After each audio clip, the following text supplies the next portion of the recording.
नमस्कार, प्रणाम सभी मित्रों को।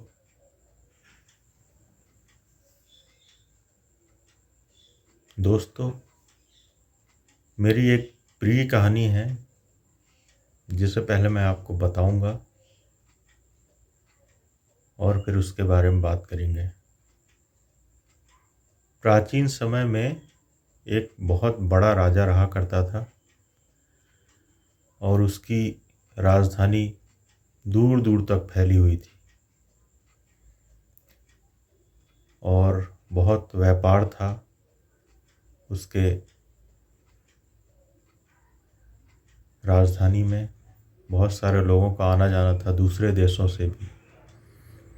लेकिन जो मुख्य मार्ग था वहाँ पे एक बहुत विशालकाय चट्टान थी, बहुत ही विशालकाय चट्टान थी।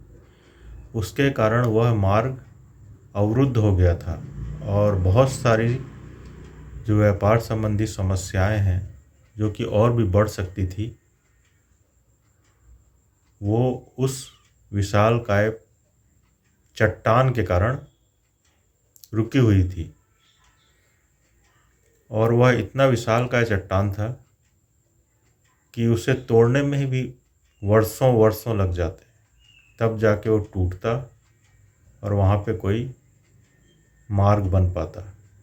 ऐसे ही विचार करते हुए राजा उस चट्टान के पास से गुजरता था, देखता था और सोचता था कैसे इसको हटाया जाए।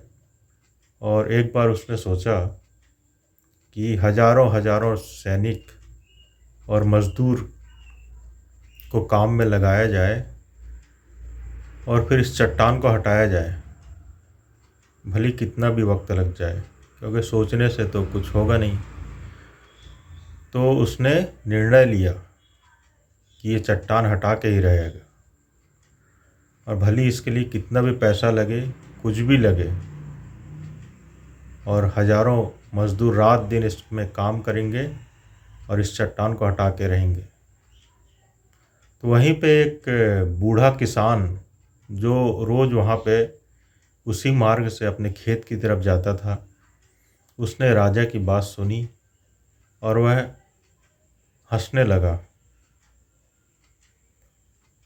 और उसकी हंसी देख के राजा भी देखा उसको और बोला, भाई तुम क्यों हंस रहे हो?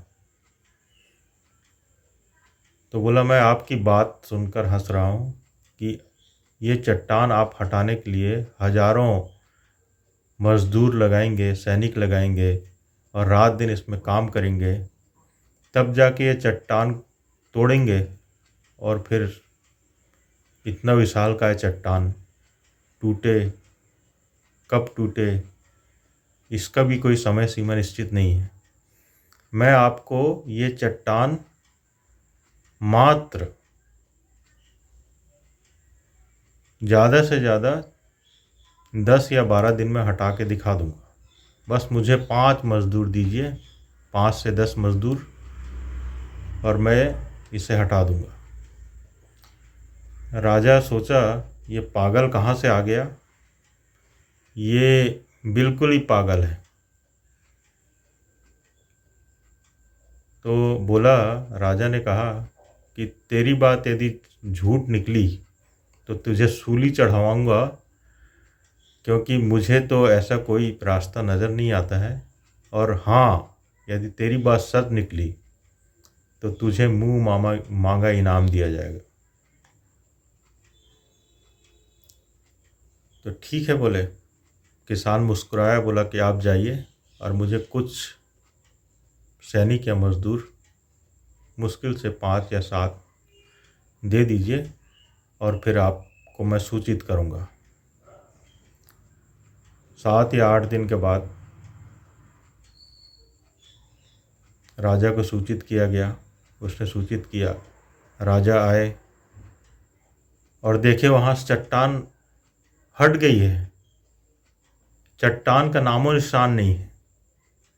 उसने आजू बाजू देखा कि चट्टान गई कहाँ? आखिर चट्टान इतनी विशालकाय, भीमकाय, दानवकाय चट्टान आखिर गई कहाँ? बड़े आश्चर्य से उसने देखा और बोला कि तुमने चट्टान हटाई कैसे?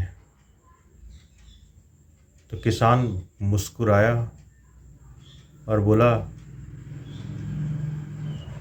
राजा साहब, मैंने कुछ नहीं किया। चट्टान को न छेनी चलाई, न पत्थर तोड़े, मैंने कुछ नहीं किया।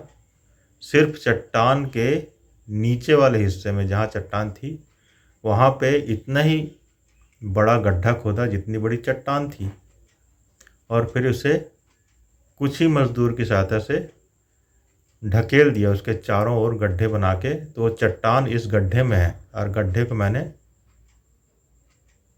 ऊपर से मिट्टी डाल दी। अब चट्टान कभी भी आपके काम में बाधा नहीं बनेगी। सोचिए दोस्तों, कितनी बड़ी समस्या थी और कितनी छोटी रूप में वह सुलझ गई। मेरे एक मित्र का कुछ समय पहले एक वीडियो आया था, उसमें उन्होंने एक वीडियो भेजा था जो समस्या एक ही थी, लेकिन उसको सुलझाने वाले अलग अलग तरीके सुलझा रहे थे। कोई आसानी से, कोई रो कर, कोई गा कर, और कोई कोई हंसते हुए वो टेंशन को सुलझा लिया। तो मेरे कहने का यही मतलब है कि हमारी लाइफ में, सबकी लाइफ में अलग अलग प्रॉब्लम होती है। मैं ये नहीं कहता कि आपकी लाइफ में कम प्रॉब्लम है, किसी की लाइफ में ज़्यादा प्रॉब्लम है। सबकी अपनी अपनी प्रॉब्लम है और सब उससे जूझते हैं। लेकिन थोड़ा सा इस बात पे विचार करेंगे तो 10% या 20% भी आपकी समस्या थोड़ी सी कम होगी। इस दृष्टिकोण से यदि आप चलेंगे तो थोड़ी भी यदि समस्या कम हुई तो आप इसी विचारधारा और सोच के माध्यम से अपने जीवन को और अधिक अच्छी सोच की ओर ले जा सकते हैं। आगे और कुछ इस टॉपिक पे और बात करेंगे कि वाकई में क्या हम बेफिक्र किसान की तरह अपनी समस्या में उनको ओवरकम करके आगे बढ़ सकते हैं, जिस तरह किसान ने राजा को वो समस्या का समाधान करके दिया। ऐसी ही बातें हम आगे के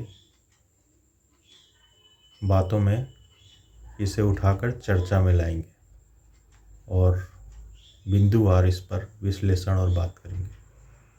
प्रणाम मित्रों, बहुत बहुत धन्यवाद।